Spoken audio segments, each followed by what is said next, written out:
So welcome to my Ga channel, where once a while I teach Ga, and today there's something that I want to teach you guys. Fruits in Ga is called adwawa. So fruits in Ga is called adwawai. So anytime you hear the word adwawa, it's fruits. And today's fruits that I want to teach you guys, the Ga name is banana. So this is what we call banana. This is not plantain, this is banana, and it's called aquadu. Aquadu. So you see how it look like. We call it in Ga aquadu, which in English it's known as banana. I've forgotten the botanical name.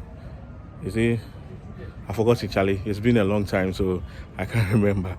So on our next episode, I'll look for another thing and teach you in Ga. You can suggest anything you want to learn in Ga, or what you actually want to learn in Ga. So don't forget, I said what? Adwawa. Adwawa is fruit. For the plural form of fruits in Ga is called adwawai. And this is called banana. And you can call it in Ga aquadu. So thank you, and until then I meet you on my next episode. And comment in the comment section, let me know. Bye bye.